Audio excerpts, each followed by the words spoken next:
Good morning বন্ধুসকল, সুপ্ৰভাত। আশা কৰোঁ আপোনালোকৰ সকলোৰে ভাল। ইউনিভাৰ্ছ ব্ৰহ্মাণ্ডৰ ওচৰত সদায় প্ৰাৰ্থনা কৰোঁ যাতে আপোনালোকক সকলোকে ভালে ৰাখে, কুশলে ৰাখে। তাৰে কামনাৰে আজিৰ ভিডিঅ'টো আৰম্ভ কৰিব লৈছোঁ।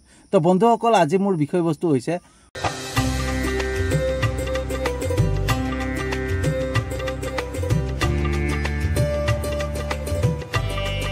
প্ৰয়োজনীয়তাই ধৰ্ম জাত পাত নিবিচাৰে। বন্ধুসকল, যেতিয়া আমাৰ প্ৰয়োজন আহি পৰে নহয়, তেতিয়া আমি ধৰ্ম জাত পাত একো নিবিচাৰোঁ। আমি এটাই বিচাৰোঁ যে আমাৰ প্ৰয়োজনৰ সময়ত যিজন ব্যক্তিয়ে আমাক সহায় কৰিছে সেই ব্যক্তিজন আমাৰ বাবে ভগৱান। বন্ধুসকল, যেতিয়া আমাৰ দৰকাৰ হয়, যেতিয়া আমাৰ আৱশ্যক হয়, যেতিয়া আমি বিপদত পৰোঁ, তেতিয়া কোনো ব্যক্তি যেতিয়া আমাক সহায় কৰে, আমাক উদ্ধাৰ কৰে, তেতিয়া আমি সেই ব্যক্তিজনৰ বিষয়ে এইটো চিন্তা নকৰোঁ যে সেই ব্যক্তিজন কোন ধৰ্মৰ, কোন জাতৰ। আমি এটাই চিন্তা কৰোঁ যে সেই ব্যক্তিজন যেতিয়া আমাৰ বিপদৰ সময়ত, আমাৰ দৰকাৰৰ সময়ত, আমাৰ প্ৰয়োজনীয়তাৰ সময়ত সহায় কৰিবলৈ আগবাঢ়ি আহিছে, তেতিয়া সেই ব্যক্তিজন আমাৰ বাবে ভগৱান, আমাৰ বাবে ঈশ্বৰ। যেতিয়া বেলেগ এটা ধৰ্মৰ, বেলেগ এটা জাতিৰ মানুহ যদি আমাক সহায় কৰে, আমাক বিপদত উদ্ধাৰ কৰে, সেই ব্যক্তিজন যদি আমাৰ বাবে ভগৱান হৈ পৰে, ঈশ্বৰ হৈ পৰে, তেতিয়াহ'লে চিন্তা কৰক যে বেলেগ এজন ক'তবা ভগৱান আছেনে? বেলেগকৈ কিবা ঈশ্বৰ আছেনে? বন্ধুসকল, যেতিয়া আমাৰ প্ৰয়োজন হয় নহয়, তেতিয়া কোনো ধৰ্ম জাত পাত আমি চিন্তা নকৰোঁ, সেই ব্যক্তিজন আমাৰ ভগৱান হৈ পৰে, আমাৰ ঈশ্বৰ হৈ পৰে।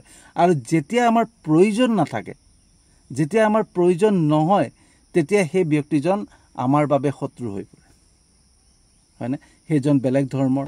আমাৰ নিজৰ ধৰ্মটোক ভাল পাবৰ বাবে আমি বেলেগ এটা ধৰ্মক নিন্দা কৰোঁ, বেলেগ এটা জাতিৰ মানুহক গালি পাৰোঁ, হয়নে?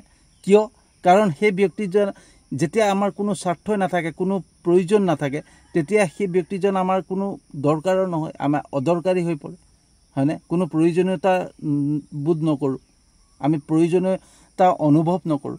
আৰু যেতিয়া প্ৰয়োজনীয়তা অনুভৱ নকৰোঁ, তেতিয়া সেই ব্যক্তিজন আমাৰ বাবে অদৰকাৰী হৈ পৰে, হয়নে? আৰু তেতিয়া সেই ব্যক্তিজন এটা বেলেগ ধৰ্মৰ হৈ পৰে, বেলেগ এটা জাতিৰ হৈ পৰে। আৰু তেতিয়া সেই ব্যক্তিজনক আমি নিন্দা কৰোঁ, গালি গালাজ পাৰোঁ, বেয়াকৈ কওঁ, হয়নে? তো বন্ধুসকল, আমি মানুহবিলাক কিমান স্বাৰ্থপৰ চিন্তা কৰক। আমি মানুহ স্বাৰ্থপৰ, অন্য একো নহয়, আমি মানুহ স্বাৰ্থপৰ। যেতিয়া আমাৰ স্বাৰ্থৰ সময় আহি পৰে নহয়, সেই ব্যক্তিজন আমাৰ বাবে ভগৱান হৈ পৰে, ঈশ্বৰ হৈ পৰে। আৰু যেতিয়া আমাৰ স্বাৰ্থ নাথাকে, তেতিয়া সেই ব্যক্তিজন আমাৰ বাবে শত্ৰু হৈ পৰে, হয়নে? বন্ধুসকল, এদিন ৰাম আৰু ৰহিম গুৱাহাটীলৈ গৈছিলে। দুইজন বেলেগ বেলেগকৈ গৈছে, বেলেগ বেলেগ গাঁৱৰ, ঠিক আছে। তো বেলেগে বেলেগে গুৱাহাটীলৈ গ'ল আৰু গুৱাহাটীলৈ যাই দেখা পাইছে যে গোটেই ভিৰ। গুৱাহাটীত এটা ডাঙৰ প্ৰগ্ৰেম হৈ আছিলে আৰু সেইবাবে গোটেই ভিৰ হৈ আছে, মানে হোটেলবিলাক চব বুক, এখন হোটেলো খালী নাই। এতিয়া ৰাম আৰু ৰহিম থাকিব ক'ত? গোটেই হোটেল বিচাৰি ফুৰিছে থাকিবৰ কাৰণে, থাকিবলৈ জেগা নাই, কোনো হোটেল খালী নাই। এনেকৈ দুইজন গৈ গৈ গৈ গৈ এখন হোটেলত দুইজন একেলগে উপস্থিত হ'ল। আৰু উপস্থিত হৈ পেলাই মেনেজাৰক সুধিলে যে ৰুম পাম নেকি বাৰু? দুইজনে সুধিছে, ৰামেও সুধিছে, ৰহিমেও সুধিছে, একেলগে দুইজনে পাইছেগৈ। তেতিয়া মেনেজাৰে ক'লে, দাদা ৰুমটো এটাহে আছে, ডাবল বেডৰ ৰুম এটা আছে। যদি আপোনালোকে দুইজনে মিলি লয়, তেতিয়াহ'লে আপোনালোকে দুইজনে একেলগে থাকিব পাৰিব।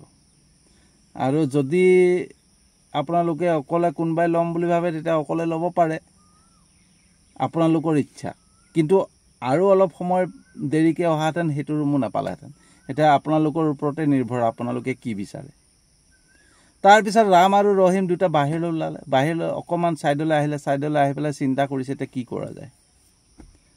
ৰামে যদি কয় মোক ৰুমটো লাগে, ৰহিমে যদি কয় মোক ৰুমটো লাগে, মেনেজাৰে লাষ্টত কৈ দিব মই আপোনালোকক ৰুম নিদিওঁ, কোনোবা কাপল মানুহ আহিলে, পৰিয়াল মানুহ আহিলে, দুজন মানুহ আহিলে তেতিয়া দিম, আপোনালোকক ৰুম নিদিওঁ। এতিয়া সেই চিন্তাত পৰি গ'ল।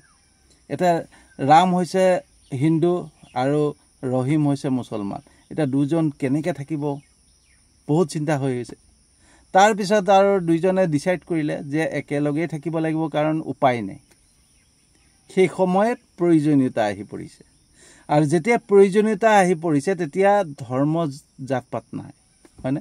তাৰপিছত ৰামে ৰহিমক ক'লে যে আমি দুইজনে একেলগে মিলি লওঁ, ডাবল বেড যেতিয়া চিন্তা নাই, ৰাতিটোহে, আপুনি বেয়া পাব নেকি? তেতিয়া ৰহিমে ক'লে মোৰ আপত্তি নাই, আপুনি বেয়া পাব নেকি, কাৰণ মই মুছলমান। তেতিয়া ৰামে ক'লে মোৰো আপত্তি নাই, দিয়ক একেলগে থাকিম। আৰু দুয়ো একেলগে থাকিলে। থকাৰ পিছত গা পা দুইজনে ধুলে, ধোৱাৰ পিছত এতিয়া খোৱাৰ সময় আহিলে। খোৱাৰ সময়ত এতিয়া দুইজনেতো ইজনে সিজনক এৰি পেলাই গৈ পেলাই খাব নোৱাৰে। তো ৰামেও ৰহিমক ক'ব খুজিলে, ৰহিমেও ৰামক দুইজনে একেলগে ক'লে যে ব'লক কিবা এটা খাই আহোঁ। আৰু দুইজন একেলগে খাবলৈ ওলাই গ'ল। আৰু এনেকৈ দুইজনৰ মাজত এটা মধুৰ সম্পৰ্ক গঢ়ি উঠিলে, এটা বন্ধুত্ব ভাৱ গঢ়ি উঠিলে, দুইজনৰ মাজত বন্ধুত্ব হৈ পৰিল। তো যেতিয়া আমাৰ প্ৰয়োজন আহি পৰে নহয় বন্ধুসকল, সেই সময়ত আমাক এটা সম্পৰ্কত গঢ়ি তোলে, এটা বন্ধুত্বৰ সম্পৰ্কত গঢ়ি তোলে, হয়নে? সেই প্ৰয়োজনীয়তাই আমাক বেলেগ এটা ধৰ্মৰ লগত, বেলেগ এটা জাতিৰ লগত এটা সম্পৰ্ক, মধুৰ সম্পৰ্ক গঢ়ি তোলে। কিন্তু যেতিয়া প্ৰয়োজন নহয় বন্ধুসকল, যেতিয়া আমাৰ কোনো স্বাৰ্থ নাথাকে, কাৰণ আমি হৈ যাওঁ স্বাৰ্থপৰ।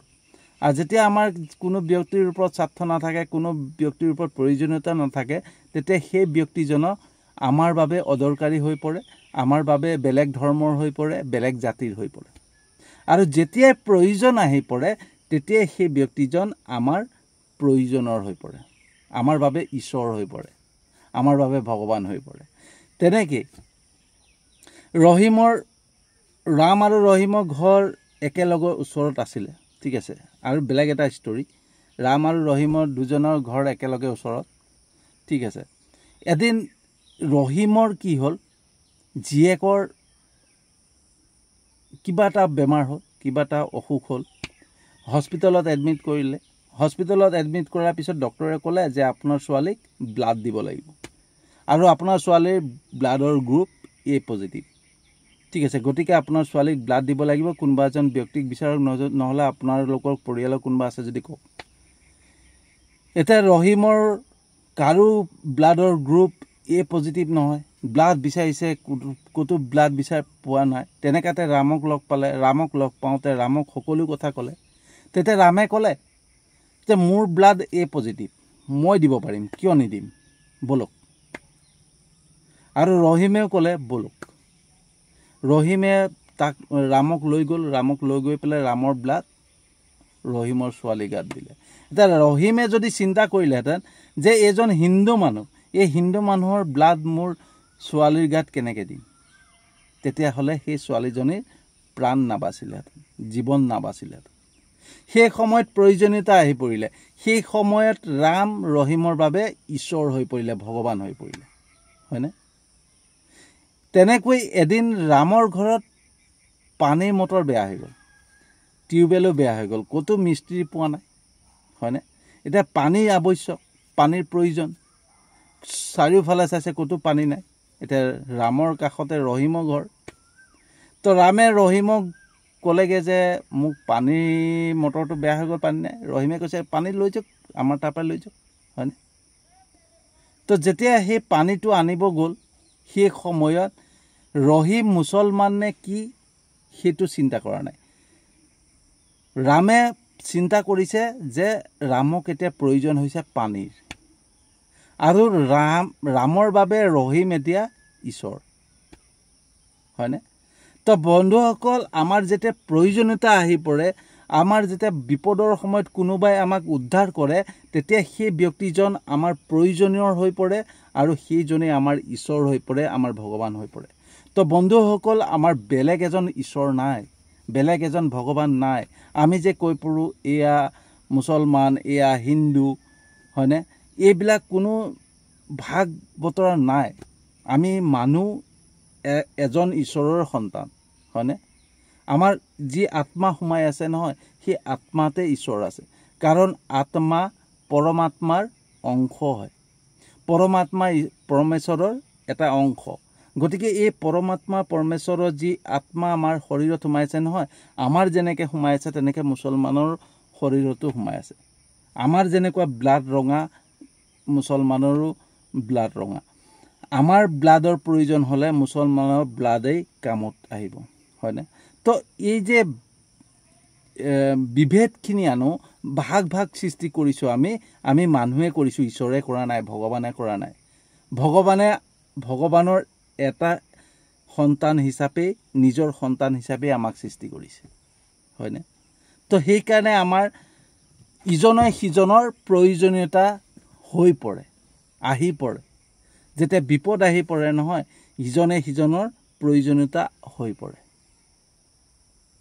তো প্ৰয়োজনীয়তা আহে কিয় কাৰণ ঈশ্বৰৰ এক সন্তান আমি হয়নে আমাৰ যেতিয়া বিপদ আহে যেতিয়া মুছলমানজনে আমাক সহায় কৰে নহয় সেইজন মুছলমান নহয় আমাৰ ককাই ভাই হৈ পৰে কাৰণ ঈশ্বৰৰ এক সন্তান হয়নে কিন্তু যেতিয়া আমাৰ স্বাৰ্থ আহি পৰে আমি স্বাৰ্থপৰ হৈ যাওঁ তেতিয়াই বেলেগ বেলেগ ধৰ্ম হৈ পৰে ধৰ্ম কেতিয়া বিভাজন কেতিয়া হয় বিভেদ কেতিয়া হয় যেতিয়া আমাৰ মাজত স্বাৰ্থ আহিব আমাৰ সেই ব্যক্তিজনৰ প্ৰতি সেই মানুহজনৰ প্ৰতি যেতিয়া কোনো প্ৰয়োজন বোধ নকৰোঁ স্বাৰ্থ অনুভৱ নকৰোঁ তেতিয়াই আমি সেই ব্যক্তিজনক বেলেগ ধৰ্মৰ বুলি ভাবোঁ বেলেগ জাতৰ বুলি ভাবোঁ হয়নে আৰু যেতিয়া প্ৰয়োজন অনুভৱ কৰিম নহয় বা আমাৰ স্বাৰ্থৰ বাবে আমাক দৰকাৰ হ'ব তেতিয়া আমি কি কৰোঁ সেইজন আমাৰ ঈশ্বৰ হৈ পৰে ইয়াতে প্ৰমাণ বন্ধুসকল যে ঈশ্বৰ বেলেগ নাই ঈশ্বৰ ভগৱান আল্লাহ বেলেগ নহয় এজনেই সেইকাৰণে সকলোৰে প্ৰয়োজন এটাই বিপদৰ সময়ত ইজনে সিজনক সহায় কৰিবলগীয়া হয় হয়নে তো প্ৰয়োজনীয়তাই ধৰ্ম জাতপাত নিবিচাৰে বিচাৰে সহায় দৰকাৰ আৱশ্যক হয়নে ইজনে সিজনৰ আৱশ্যক ইজনে সিজনৰ মৰম ইজনে সিজনৰ প্ৰেম ইজনে সিজনৰ ভালপোৱা ইজনৰ সিজনৰ মাজত সম্পৰ্ক কেতিয়া বিচাৰে যেতিয়া প্ৰয়োজনীয়তা হয় সেই প্ৰয়োজনীয়তাই এটা সম্পৰ্ক গঢ়ি তোলে এটা বন্ধুত্ব গঢ়ি তোলে প্ৰয়োজনীয়তাই ধৰ্ম জাত পাতক দূৰ কৰি পেলায় হয়নে প্ৰয়োজনীয়তাই সকলো দূৰ কৰি পেলায় যদি প্ৰয়োজনীয়তা সকলো দূৰ কৰি পেলায় তেতিয়াহ'লে ধৰ্ম জাত পাতৰ কোনবা কিবা মূল্য আছেনে আপোনালোকে নিজেই একবাৰ বিবেচনা কৰক বন্ধুসকল তো বিবেচনা কৰি আপোনালোকে কমেণ্ট কৰিব তো ভিডিঅ'টো কেনেকুৱা লাগিলে জনাব যদি সঁচাকৈ ভাল লাগিছে বন্ধুসকল যিমান পাৰে শ্বেয়াৰ কৰিব যাতে সকলোৱে বুজি পায় যে ঈশ্বৰ বেলেগ নাই আল্লাহ বেলেগ নাই জিচাছ বেলেগ নাই ভগৱান বেলেগ নাই এজনেই আছে ঠিক আছে আৰু সেইজন কেতিয়া আমি অনুভৱ কৰিম যেতিয়া আমাৰ প্ৰয়োজন হৈ পৰিব আমাৰ প্ৰয়োজনীয়তা আহি পৰিব তেতিয়াই অনুভৱ কৰিম যে প্ৰকৃত ঈশ্বৰ কোন হয়নে আমাৰ ৰহিমো আমাৰ প্ৰকৃত ঈশ্বৰ হৈ যাব পাৰে ৰামো আমাৰ প্ৰকৃত আল্লাহ হৈ পৰিব পাৰে কেতিয়া যেতিয়া ৰামৰ প্ৰয়োজন হ'ব বা ৰহিমৰ প্ৰয়োজন হ'ব যেতিয়া প্ৰয়োজনীয়তা আহি পৰিব যেতিয়া বিপদৰ সন্মুখীন হ'ব যেতিয়া এটা ডাঙৰ বিপদৰ পৰা উদ্ধাৰ হ'ব নহয় তেতিয়া সেই ৰামেই আল্লাহ হৈ পৰিব ৰহিমেই ঈশ্বৰ বা ভগৱান হৈ পৰিব হয়নে সেইকাৰণে বন্ধুসকল এই বস্তুটো জানিবৰ কাৰণে ভিডিঅ'টো যিমান পাৰে শ্বেয়াৰ কৰিব মই জানো আপোনালোকে মোৰ ভিডিঅ' লাইক কমেণ্ট শ্বেয়াৰ কৰে ঠিক আছে মোৰ ভিডিঅ'খিনি চাই ভাল পায় আৰু আপোনালোকে মোৰ ইউটিউব চেনেলটোতো ছাবস্ক্ৰাইব কৰিছে বা মোৰ ফেচবুক পেজটোতো ফ'ল' কৰিছে তাৰ বাবে আপোনালোকক বহুত বহুত ধন্যবাদ জনাইছোঁ কিন্তু এই ভিডিঅ'টো শ্বেয়াৰ নকৰাকৈ নাথাকিব যাতে সকলোৰ মাজত ভাতৃত্ববোধ প্ৰেম মৰম এইবিলাক বৃদ্ধি পায় আৰু গম পায় যে প্ৰকৃত ঈশ্বৰ কোন হয়নে প্ৰকৃত ঈশ্বৰ প্ৰকৃত ভগৱান কোন ক'ত আছে মছজিদত আছে গীৰ্জাত আছে মন্দিৰত আছে নে মানুহৰ অন্তৰাত্মাত আছে সেয়া যাতে সকলোৱে গম পায় যেতিয়া প্ৰয়োজন আহিব নহয় তেতিয়াই গম পাব যে প্ৰকৃত আল্লাহ ক'ত প্ৰকৃত ভগৱান ক'ত প্ৰকৃত ঈশ্বৰ ক'ত হয়নে তো সেইকাৰণে যিমান পাৰে শ্বেয়াৰ কৰিব আৰু যিসকলে মোৰ ভিডিঅ' চোৱা নাই বা মোৰ লাইক কমেণ্ট শ্বেয়াৰ নাই কৰা বা মোৰ ছাবস্ক্ৰাইব কৰা নাই বা ফ'ল' কৰা নাই মোৰ পেজত তেওঁলোককো বহুত বহুত ধন্যবাদ জনাইছোঁ কাৰণ জানো এদিন হ'লেও তেওঁলোকে মোৰ ভিডিঅ' চাব আৰু বিশ্বাস আছে এদিন হ'লেও তেওঁলোকে মোৰ ইউটিউব চেনেলটো ছাবস্ক্ৰাইব কৰিব আৰু মোৰ ফেচবুক পেজটোতো ফ'ল' কৰিব সেই বিশ্বাসেৰে আজিৰ ভিডিঅ'টো সামৰি মাৰিছোঁ আৰু এটা নতুন বিষয়বস্তু লৈ আহি আছোঁ